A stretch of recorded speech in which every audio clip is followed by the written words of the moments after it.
Good day, Dr. Singh. So for today's opportunity, I would like to discuss and present my own individual contributions on the impact of the night safari as Singapore pursuit towards the environment. The part study I'm working on is on the methods and the results. So the methods that we are going to propose for this particular case study are the PSIL framework and the prism of sustainability. So the PSIL framework mainly comprises of the five main dimensions, which are the drivers, pressures, states, impacts, and responses, as it also validated and legit conceptual framework by EEA or European Environmental Agency since 1995. And also, it is initiated and developed by OECD, Organization of Economic Cooperation and Development, to assess cause and effect of the environment. DPSR framework also utilizes federal government to assess and evaluate how the issues that they are facing affected to the environment at large. So in the first dimension will be the drivers, which is like defines the key social actions led to the human actions that is having a direct impact to the environment. And it's also signify a factor that strengthens institution profitability, as also how important is the role for the government to create a wide job and talent pools to mitigate our employment rate. The second dimension will be the pressures, which is the signifies the actions to the environments that is may modify and alter the land and resources impacted. And also it covers the carbon footprint risks, such as the gas, waste emissions, noise pollution, and so forth and so on. And the states is underlying the current conditions and the quality of the environment influenced by the pressures. And also the impacts means the modifications towards the environment that is underlies the prosperity of the ecosystem and what led to from the impacts it's led to the responses, which means that the government and society immediate actions to overcome the issues that they are facing. And it also cover and produce a novel and also strict rules and procedure regulations to help and to improve the sustainability of the environment. Yet it also covers the globalization and also helps the tourism growth in particular. So in the second methods that we are proposing to preserve sustainability, as it is utilized as a platform to assist the government in creating sustainable policies.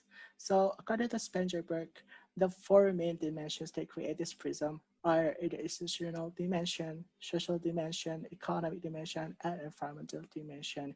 Here I provide you the prism illustrated by Kaina.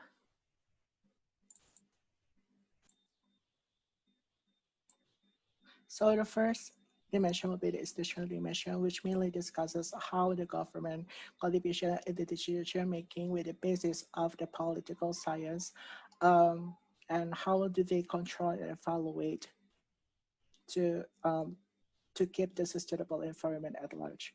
The second dimension will be the social dimension, which mainly discusses about the human capital or human interactions, and also how it keeps up the humans' awareness and knowledge towards the surrounding and also the environment. And economic dimensions is highlight the economic activities, whether it's a formal or non-formal, and also it monitors the mimic capitals, including the profitability generated.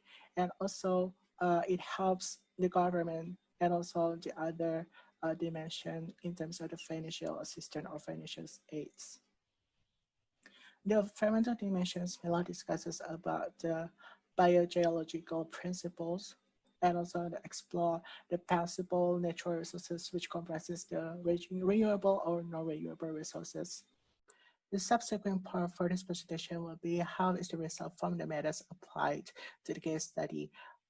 The first one will be the DPSIL framework. The main drivers will be coming for the profitability being generated in the night safari to keep the business running well and also to improve the tourism sector in a particular, yet the nocturnal animals is being a focal point in the night safari by enticing entertainment skills and also intelligible talents that being shown in this one particular show called The Creators of the Night, where the night safari could present the pack of hyenas being thrown at the civets to attract and entice the visitors.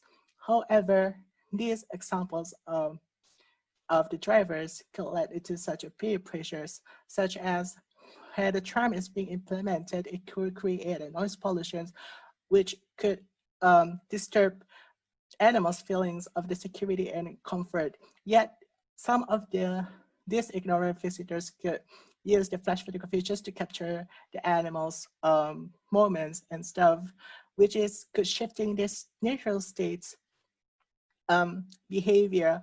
And also it could disturb their sleep pattern of these animals because they are somehow forcefully to be active whether they are supposed to sleep. But then like, this particular attraction, they need to be present to attract and entice visitors expectation, for instance. Furthermore, the impacts will be deliberately severe because like when animals is just being captive for a long time, it could create such unexpected things to be happen, such as from the tameness into savagery, which could risking the visitor's life at large. Therefore, an immediate response from their stakeholders is much needed to create such a protected and secure and also the sustainable attraction inside. Moreover, the stricter regulations and procedures and policies is much to be implemented to keep the attractions to be safe and secure. The second method will be applied for this case study will be the prism of sustainability. The first dimension would cover is the institutional dimension, is how important is the role of WRS or Wildlife Business Singapore proving in actions in terms of the sustainable practice, also preserve the prosperity of the nocturnal animals that being kept in the night safari at Singapore Zoo. Yet, how important is the Singapore government to extend their support in terms of the well management in this particular attraction is also essential. The social dimension will be how resourceful knowledge as one of the source of entertainment that the next safari could offer to the visitors to keep up the awareness, apprehension, also appreciation on the preservation and also the sustainability efforts of the next safari, and also to keep their awareness of how valuable is the nocturnal animal's life. And economic dimension would be the profitability of the admission tickets coming from the visitors as the stakeholders, as it's not about the solely of money, but yet it's also one of the costs that need to be expensed to keep the sustainable practice to keep ongoing, and also the preservation actions to be maintained in the next safari. The affective dimensions is mainly discusses about how the disturbance that could create such imbalance in terms of the sustainability, like for instance, the poor risk management, the rejections of the rules and the procedures that being applied, and which may causes a chaos in terms of the management inside of the next safari. Therefore, the stakeholders as the visitors as also the management itself need to apply and also implement the stricter procedures and regulations such as the such as the signboards and also the supervisor personnel to monitor all the activities inside and also keep the sustainable actions to be ongoing. And therefore is for me. Thank you so much.